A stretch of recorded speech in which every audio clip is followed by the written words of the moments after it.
Efeso Kapitulo 6, versikulo 1 hangtod sa 3. Mga anak, sanglit mga Kristohanon man kamo, sundan ninyo ang inyong mga ginikanan, kay mao kini ang husto. Ang unang sugo nga adunay saad mao kini. Tahura ang imong amahan og inahan, kay mao kini ang saad. Aron ka mabulahan og mataas ang imong kinabuhi dinhi sa kalibutan. Now, klaro kaayo ang pulong sa Ginoo, mga higala nga sugo sa Dios ang maong pagtahod sa atong inahan ug amahan. Ug mao kini ang unang sugo nga adunay saad. Unsay saad sa Dios kung imo ning matuman ang pagtahod sa atong inahan ug sa atong amahan? Ang iyang saad is aron ka mabulahan ug mataas ang imong kinabuhi dinhi sa kalibutan.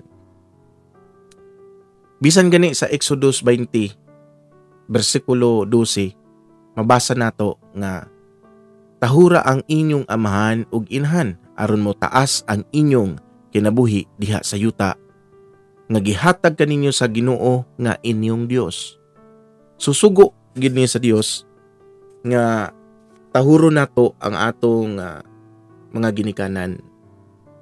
Daghan na kayo mga anak karon nga boringog ug utok, matawag na tog boringog. Ngano man? Suguon, dili maminaw.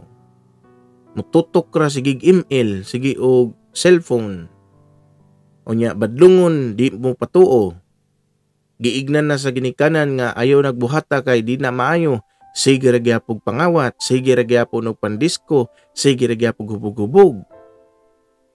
Wa nay pakialam silang kinabuhi, nganuman wala man sila kabalo sa unang sugo sa Dios. Unsay unang sugo sa Dios?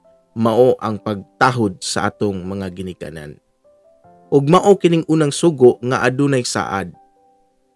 Ang iyang saad sa Dios, kung imo ning tumanon, mabulahan ka aning kalibutana ug mutaas ang atong kinabuhi ni ining kalibutana. Daghan kayo mga batan-on karon nangandoy nga mabulahan, masinso silang kinabuhi. Nya mutaas ang ilang kinabuhi kay gusto sipud sila magminyo, maminyuan nila ilang mga uyab. Unya, dili kabalo mo respeto, di kabalo mo tahod sa mga ginikanan. Unsaon man ninyo pag kabutan nga mabulahan mo? Unsaon man ninyo nga mutaas inyong kinabuhi nga palahubog ka, bisyoso kay ka, badungon sa ginikanan di mo patuo, gahi kayog ulo, gahi kay alimpatakan. Nya unsaon na nimo? Di man dili pa man ulahi ang tanan. Karon nga ikaw nakadungog ni ining maong sugo sa Dios, sunda kini.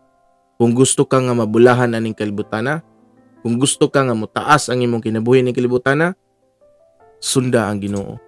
Nga sugo sa Dios, sunda ang pagtahod sa tong ginikanan. Basahon nato sa Proverbs chapter 1 verse 8 to 9. Anak, pamatiha ang gitudlo kanimo sa imong amahan, ug patalinghugi ang gisulti sa imong inahan. Kay ang ilang gitudlo kanimo makaayo sa imong pamatasan, sama sa kaanindot sa purong-purong ug sa mga medalyon sa kwintas. Kung imo bang lantawon pagayo, naunaa pagayo nga ikaw nagsulot ka og kaning kwintas nga milyones ang kantidad, unya anaa ka sa lugar nga daghan kayong tao. Di ba, bisan gani ikaw makakita ka na nga naay nagsulot og milyones nga kwintas, unya naa siya sa crowded nga tao, mapansin gid nato, di ba? Nga naman mugilak ang ihang mga bato nga iyang gisuot kay mahalon man to, so makita gid nimo. So sama niining paagi nga giingon diri sa Proverbs chapter 1 verse 9, kay ang ilang gitudlo kanimo makaayo sa imong pamatasan, sama sa kanindot nga purong-purong sa medalyon sa kwintas. Kanading pamatasan sa tao, importante day kaayo ni. Kay mao magid siya makita sa mga katawhan kung maot kag batasan, di ba? Daghang kig musulti nimo, hala si kuan maot man kay nagbatasan. Di ba? Pero kung nindot kag batasan, daghan kay mo tig advantage nimo nga muduol nimo mo respeto nimo kay nindot kag batasan. O di ba? Ingon na ang gusto sa Dios nga mutahod ta sa ato ang mga ginikanan. Aron nga kakaplag ta nining taas nga kinabuhi aning kalibutan na atong tahuron ang atong ginikanan kay mao nay unang sugo sa Dios. Daghan kayo karong mga batanon nangandoy nga ingon nga Kristohanon no, Kristohanon na ka. Nangandoy ka nga makapahimut-an gyud ka sa Dios. Unya, wala ka kabalo sa unang sugo sa Dios. Unsaon man pagpahimuot sa Dios nga mao man puy usa nga pamaagi nga makapahimuot sa Dios. Kumutahod ka sa atong ginikanan. Basahon nato sa Colossus chapter 3 verse 20.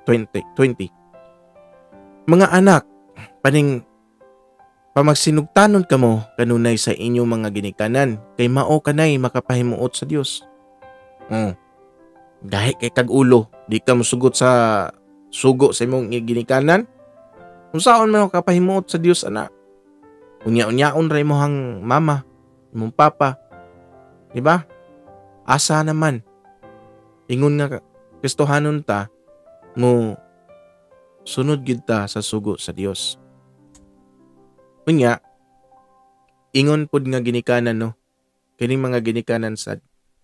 Ayaw pod itig advantage ning sugo sa Ginoo nga kuan kining porke labasan nato nga morespeto gid ang mga anak sa inahan sa ginikanan mo tarungon po nato dala ang atong anak nga dili masuko sa tuwa.